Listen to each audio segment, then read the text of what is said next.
اگر آپ اجازت دیں تو تنویر کو بھی ساتھ بھجوا دوں، شاید آپ ان پر رحم کھا جائیں کیونکہ ٹائیگر سے بھی تو غلطی ہو سکتی ہے، بلیک زیرو نے اٹھتے ہوئے کہا۔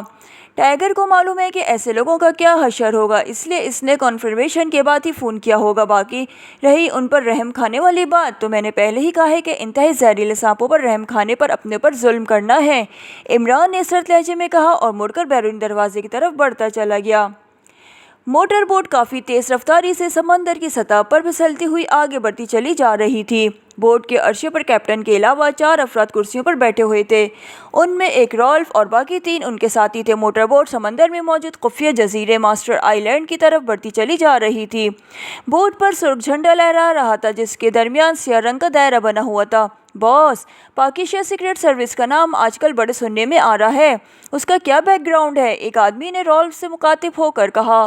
پاکیزیہ براعظم ایشیا کا ایک پسماندہ ملک ہے، ہمارے ملک صومالیہ سے ملتا جلتا۔ یہاں ہمارے ملک میں جنگلات زیادہ ہیں اور آبادیاں کم، لیکن پاکیزیہ میں بڑی بڑی آبادیاں ہیں۔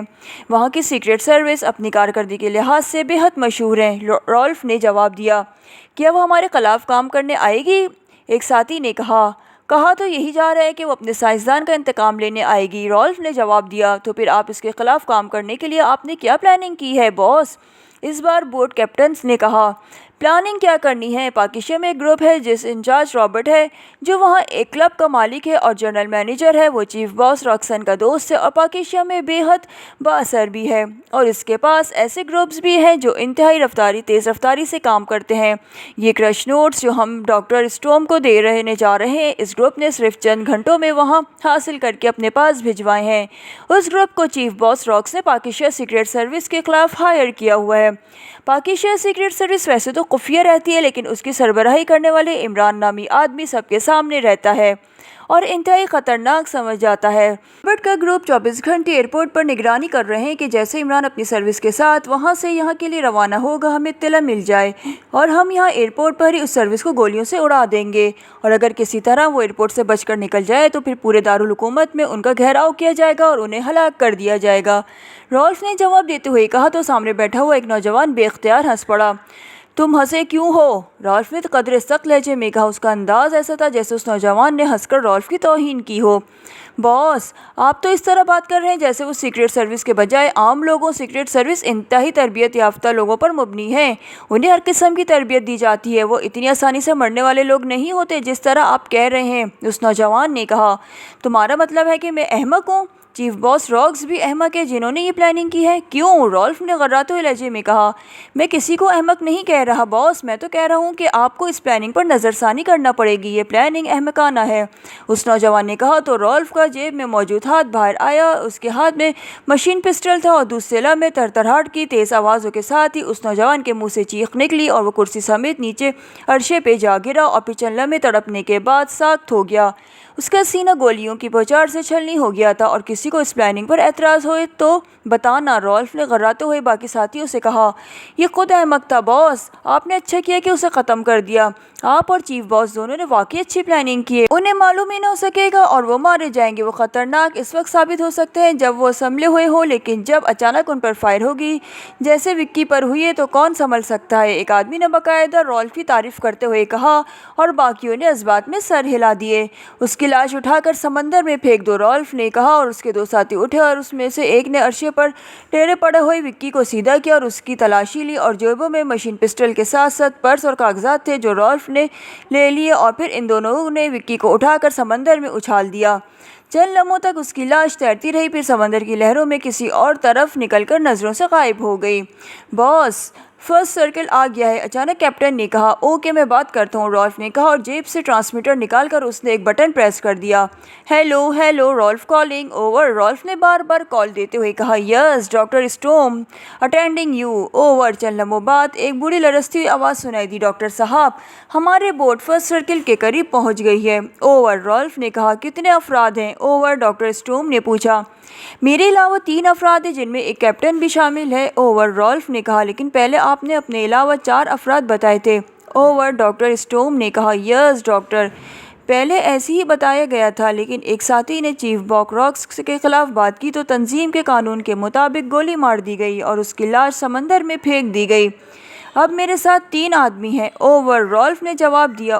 میں فرسٹ سرکل سمیت تمام سرکل اوپن کرا دیتا ہوں 4 افراد کے لیے، لیکن جزیرے پر تم اکیلے آؤ گے، باقی بوٹ میں ہی رہیں گے۔ اوور، ڈاکٹر اسٹورم نے کہا۔ یس ڈاکٹر، جیسا آپ نے کہا ویسے ہی ہوگا۔ اوور، رالف نے کہا۔ تو دوسری طرف سے اوور اینڈ آل کے الفاظ کے ساتھ یہ رابطہ ختم ہو گیا، تو رالف نے بھی ٹرانسمیٹر آف کیا اور اپنے واپس جیب میں ڈال لیا، اور پھر تھوڑی دیر بعد بوٹ سے کچھ فاصلے پر سمندر پہ سرخ رنگ کی پٹی سی لہراتی ہوئی نظر آنے لگی۔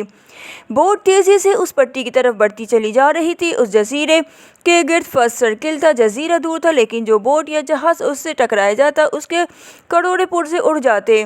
اس طرح 2 اور حفاظتی سرکل تھے۔ بوٹ تیزی سے سرخ پٹی کی طرف بڑھتی چلی جا رہی تھی۔ رالف سمیت سب کے سانس رکے ہوئے تھے۔ پھر بوٹ سرخ پٹی کو کراس کر کے آگے نکل گئی، اور کسی نے کو کچھ نہ ہوا تو سب نے بے اختیار اطمینان بھرے طویل سانس لیے، اور پھر تقریباً نصف گھنٹے بعد وہ ایک چھوٹے سے جزیرے کے قریب پہنچ گئے۔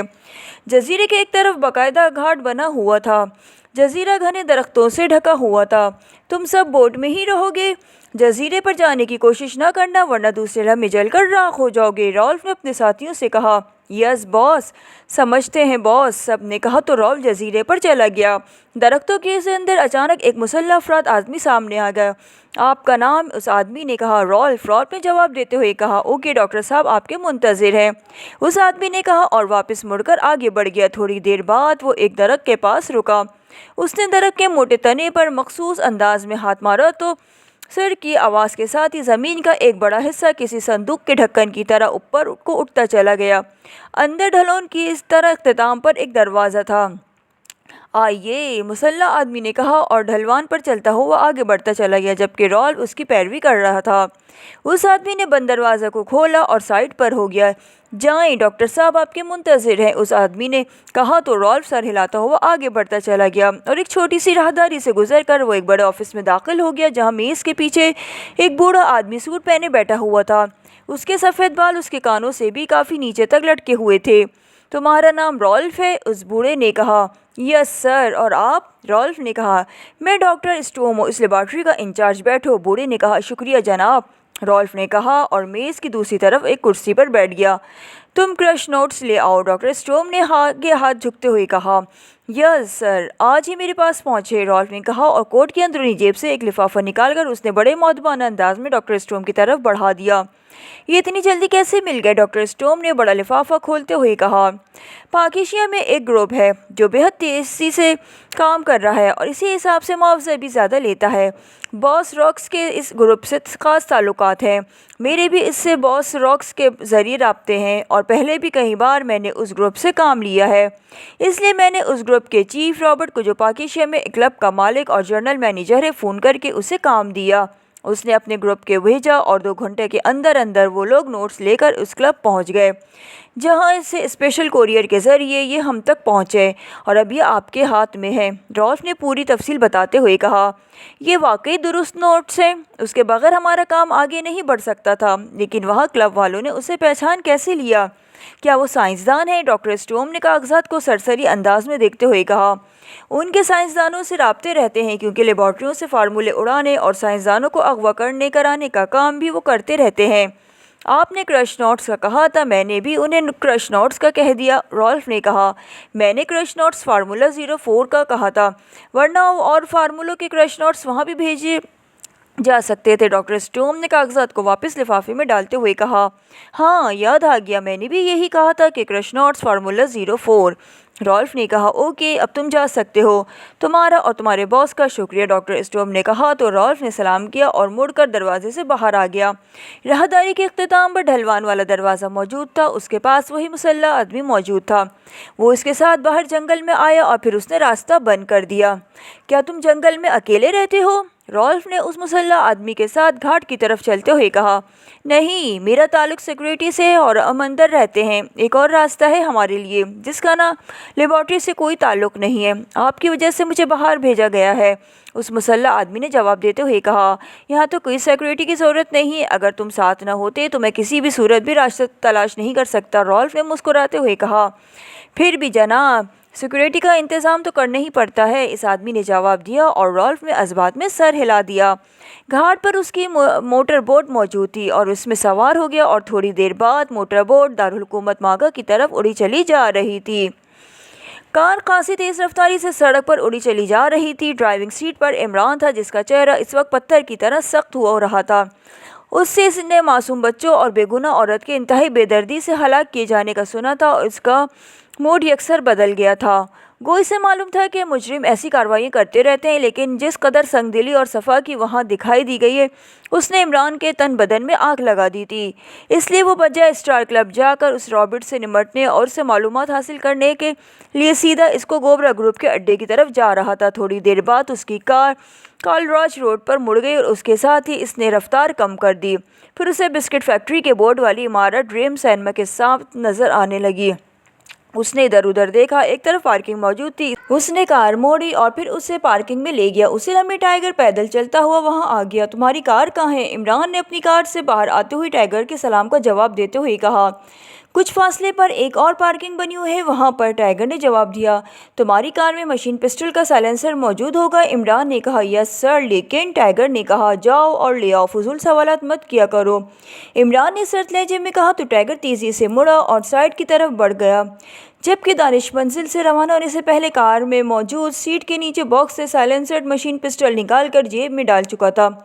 کیونکہ دن کا وقت تھا اور یہ خاصی مصروف سڑک تھی، اس لیے عمران کو مجبوراً سائلنسر لگا کر مشین پسٹل استعمال کرنا پڑ رہا تھا۔ تھوڑی دیر بعد ٹائیگر واپس آ گیا۔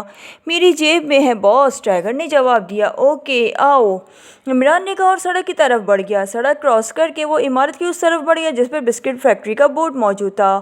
عمارت کا جہازی سائز کا پھاٹک بند تھا۔ عمارت کے سائڈ ستون پر موجود کال بیل کا بٹن پریس کر دیا۔ اندر کہیں گھنٹی بجنے کی ہلکی سی آواز سنائی دی۔ کون ہے؟ ڈور فون سے ایک مردانہ آواز سنائی دی، لہجہ خاصا سخت تھا۔ پھاٹک کھولو، تمہارے چیف رابرٹ نے بھیجا ہے ہمیں، عمران نے بھی جھٹکے دار لہجے میں کہا جیسے عام طور پر بدماشوں کا انداز گفتگو ہوتا ہے۔ باس، یہ مجھے پہچانتے ہیں، ٹائیگر نے کہا تو عمران نے اس انداز میں سر ہلا دیا جیسے اسے اس بات کا پہلے سے علم تھا۔ چند لمحوں بعد پھاٹک کی ایک چھوٹی کھڑکی کھلی اور ایک آدمی سر جھکا کر اس کھڑکی سے باہر آنے لگا تو کھڑکی کے سامنے کھڑے عمران نے ایک ہاتھ سے اسے پیچھے کی طرف دھکا دیا تو وہ آدمی اچھل کر پشت کے بل اندر جا گرا۔ اس کے منہ سے ہلکی سی چیخ نکلی، لیکن یہ چیخ ایسی تھی جیسے کوئی شدید حیرت کی وجہ سے چیخ پڑا ہو۔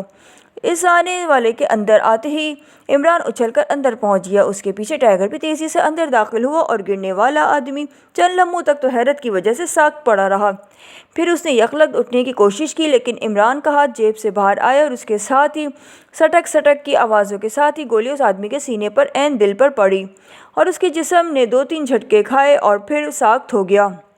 اس کی آنکھیں بے نور ہو چکی تھی۔ اسے گھسیٹ کر ایک طرف ڈال دو، عمران نے کہا اور تیزی سے برآمدے کی طرف بڑھ گیا جہاں سے کچھ لوگوں کی آوازیں سنائی دے رہی تھیں۔ عمران جب قریب پہنچا تو اسے اندر سے آواز آئی، کون ہے برینڈی؟ بولنے والے کا لہجہ بہت سخت تھا اور عمران ہاتھ میں سائلنسر لگا مشین پسٹل پکڑے اندر داخل ہوا تو وہاں 4 افراد ایک میز کے گرد بیٹھے تاش کھیل رہے تھے اور ہر ایک کے سامنے شراب کا گلاس پڑا ہوا تھا۔ تم کون ہو؟ تقریباً سب نے ہی لاشعوری طور پر اٹھنے کی کوشش کی، لیکن دوسرے لمحے سٹک سٹک کی آوازوں کے ساتھ ہی کمرہ ان چیخوں سے گونج اٹھا اور وہ چاروں کے چاروں ٹانگوں پر گولیاں کھا کر کرسیوں سمیت نیچے جا گرے تھے۔ عمران نے ان کے سینوں میں گولیاں مارنے کے بجائے ان کی ٹانگوں پر گولیاں ماری تھی۔ سب نے چیختے ہوئے اٹھنے کی کوشش کی، جبکہ ایک نے گرتے ہی جیب میں ہاتھ ڈالنے کی کوشش کی تو سٹک سٹک کی آوازوں کے ساتھ ہی گولی اس کے بازو پر پڑی اور جس کا جسم بے اختیار جھٹکے کھانے لگا۔ اسمتھ کون ہے؟ جلدی بولو، اسے چھوڑا جا سکتا ہے، عمران نے کہا۔ میں ہوں میں، مگر تم کون ہو؟ اس آدمی نے اس کے بازو پر گولیاں کھائی تھی کراتے ہوئے کہا اور پھر ایک جھٹکے سے ساکت ہو گیا۔ باقی تینوں افراد چند لمحوں تک تڑپتے رہے اور بے ہوش ہو گئے۔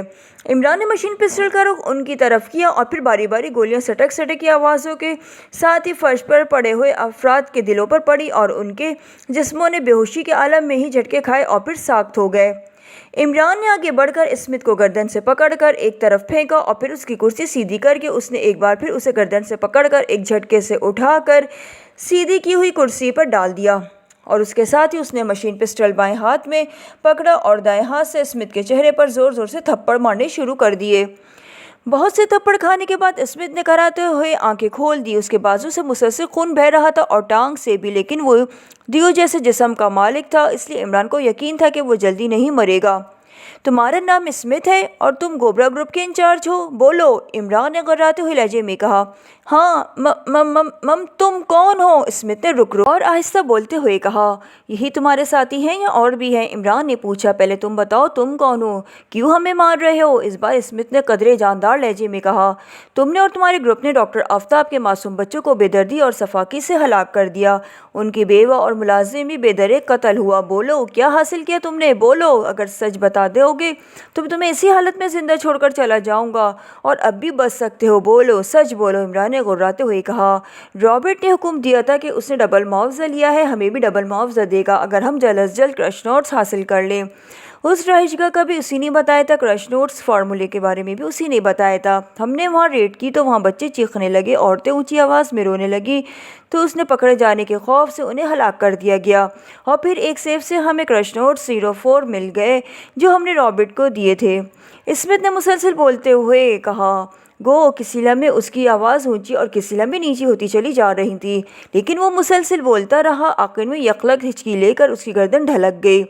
وہ ایک بار پھر بے ہوش ہو چکا تھا، شاید خون زیادہ نکل جانے اور مسلسل بولنے کی وجہ سے اس کی قوت مدافعت تقریباً ختم ہو گئی تھی۔ اسی لمحے سٹک سٹک کی آوازوں کے ساتھ ہی گولیاں اس کے دل میں اتر گئیں اور اس کے جسم نے 2 ہلکے ہلکے جھٹکے کھائے اور پھر ساخت ہو گیا۔ وہ ختم ہو چکا تھا۔ عمران تیزی سے مڑا اور کمرے سے باہر آ گیا تو ٹائیگر کے پاس موجود تھا۔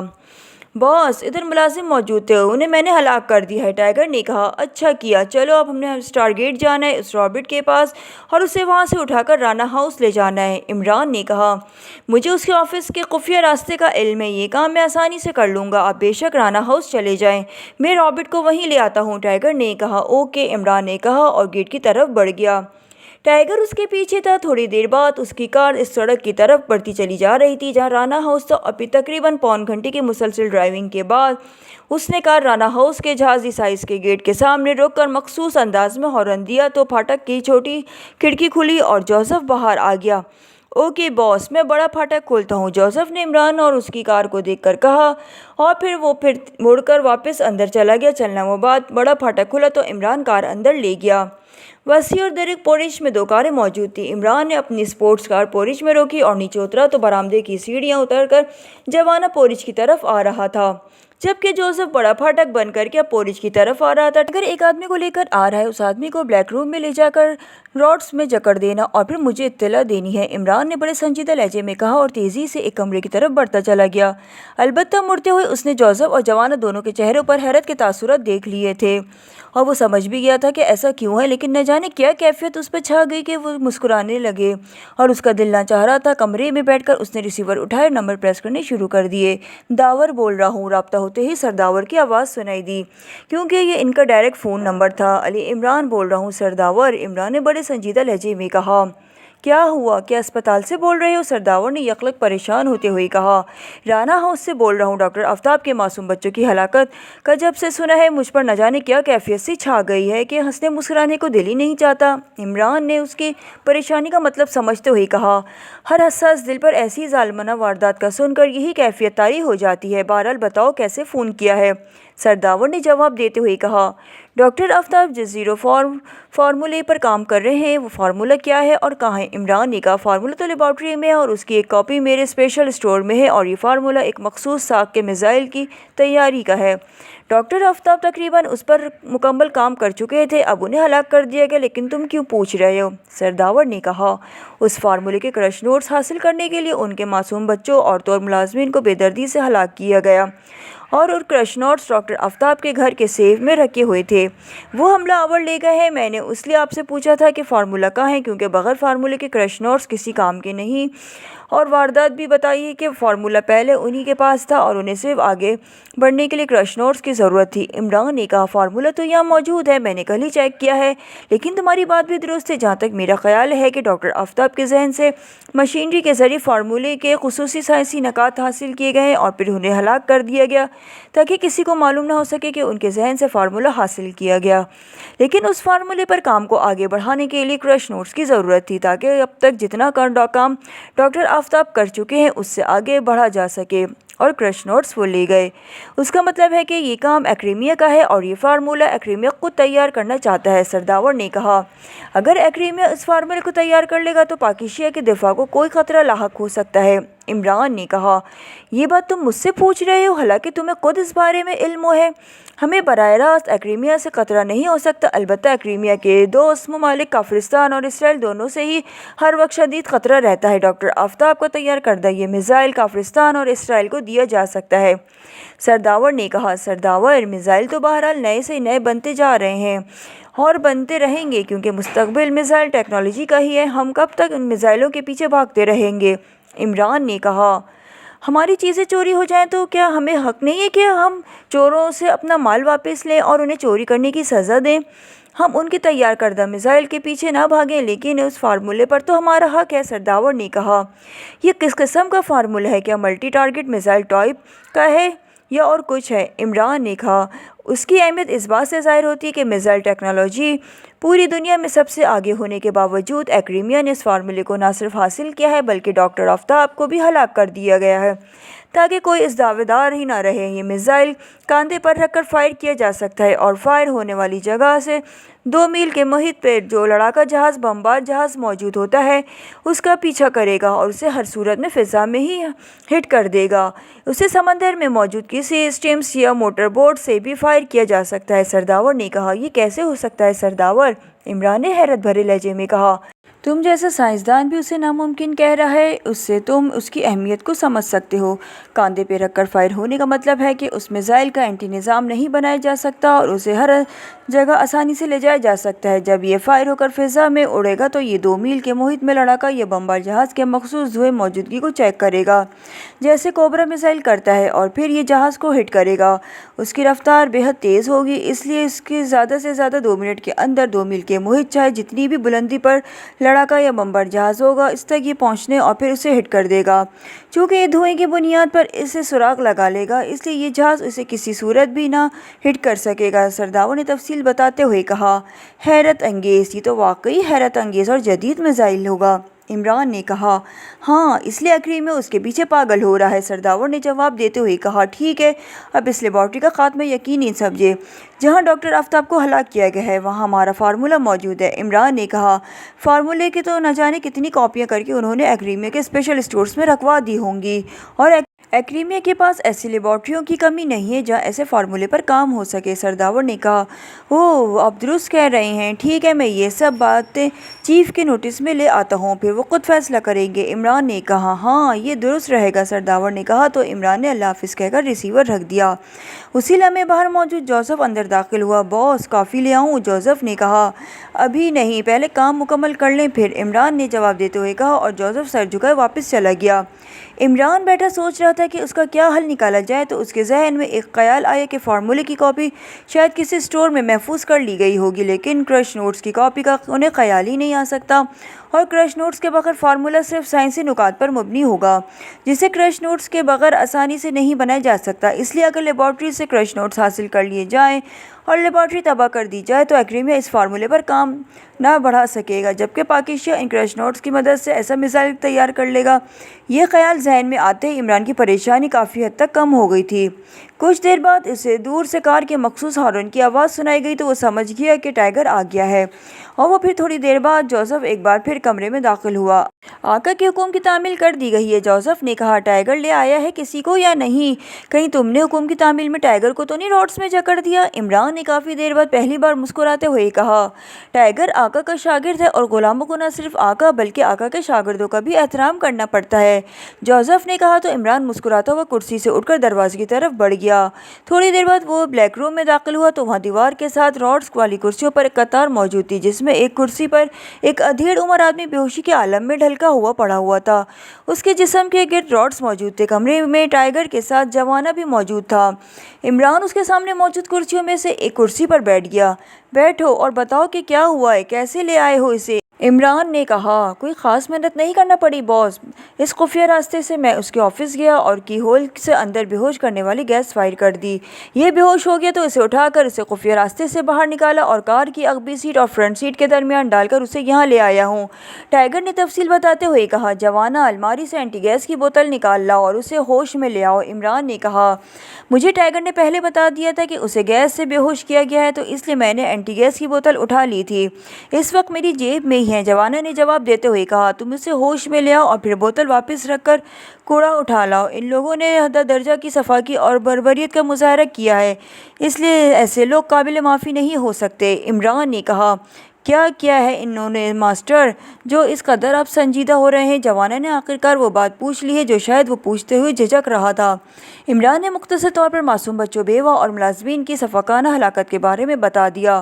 وہ گروپ کہاں ہے ماسٹر؟ جوانا نے کہا، پیشہ ور قاتل تو تم بھی ہو، یہ گروپ بھی پیشہ ور قاتلوں کا ہے۔ عمران نے کہا، دور جہالت میں جو کچھ ہوا میں اس پر شرمندہ ہوں، لیکن ہم نے اس طرح کبھی بربریت کا مظاہرہ نہیں کیا۔ جوانا نے کہا، وہ گروپ اپنے انجام کو پہنچ چکا ہے اور یہ ان لوگوں کا سرغنہ ہے، اسے ہوش میں لے آؤ۔ عمران نے کہا تو جوانا اس بات میں سر ہلاتا ہوا بے ہوش پڑے آدمی کی طرف بڑھ گیا۔ اس نے جیب سے لمبی گردن والی بوتل نکالی اور اس کا ڈھکن ہٹا کر اس نے بوتل کا دہانہ بے ہوش پڑے آدمی کی ناک سے لگا دیا۔ چند لمحوں بعد اس نے بوتل ہٹائی، اس کا ڈھکن لگایا اور پھر مڑ کر کونے میں موجود الماری کی طرف بڑھ گیا تاکہ بوتل واپس رکھ کر عمران کے حکم کے مطابق کوڑا اٹھا لائے۔ جوزف اس موقع پر باہر ہی رکا تھا تاکہ نگرانی اور دیکھ بھال کر سکے۔ جوانا کوڑا پکڑے آ کر عمران کی کرسی کے پیچھے کھڑا ہو گیا۔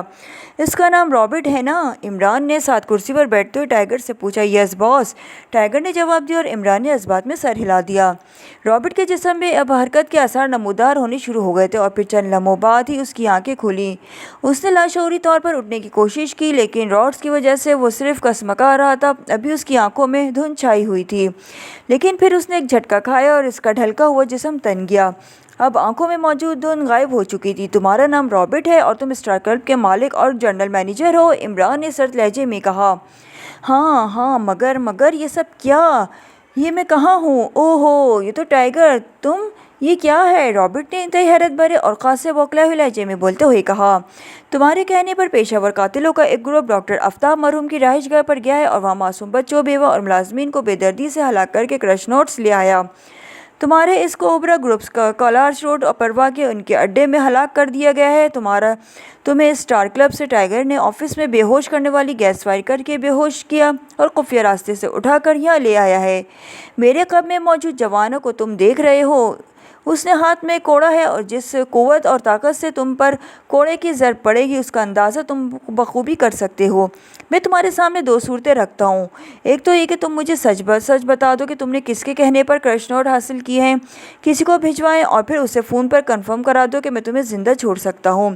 دوسری صورت میں اگر تم کچھ بتانے سے انکار کر دو تو پھر کوڑوں کی مدد سے تمہارے جسم کی ہر ہڈی سینکڑوں ٹکڑوں میں تبدیل کر دی جائے گی اور تم اس دوران خود ہی سب کچھ بتا دو گے، لیکن پھر تمہارا زندہ ہونے کا کیا فائدہ؟ ویسے مجھے دوسری صورت پسند ہے، لیکن میں انصاف کے طور پر تمہارے سامنے دونوں صورتیں رکھ رہا ہوں، جواب دو ہاں یا نہ۔ عمران نے انتہائی سخت لہجے میں کہا، کیا تم حلف دیتے ہو کہ یہ سب کچھ تم سچ بتانے پر مجھے زندہ اور صحیح سلامت چھوڑ دو گے؟ رابرٹ نے کہا، میں اپنی بات دہرانے کا عادی نہیں ہوں، چاہے تم اعتبار کرو یا نہ کرو، میں 5 تک گنوں گا، اس کے بعد ہر صورت پر عمل درآمد شروع ہو جائے گا اور پھر تمہاری کوئی بات نہیں سنی جائے گی۔ 1 2 عمران نے اپنی بات کر کے آخر میں گنتی شروع کر دی۔ میں بتاتا ہوں، سب کچھ بتاتا ہوں۔ رابرٹ یخلق خوفزدہ لہجے میں چیخ پڑا، بولتے رہو ورنہ گنتی بھی آگے بڑھ جائے گی۔ عمران نے سرد لہجے میں کہا، مجھے صومالیہ کی دارالحکومت ماگا کے ایک کلب کے مالک اور جنرل مینیجر رالف نے ٹاسک دیا تھا، چونکہ اسے جلدی تھی کہ اس لیے میں نے ڈبل معاوضہ لے کر ٹاسک کوبرا گروپ کے سپرد کر دیا اور کوبرا گروپ کے انچارج اسمتھ نے ٹاسک واقعی بے حد تیزی سے مکمل کر لیا۔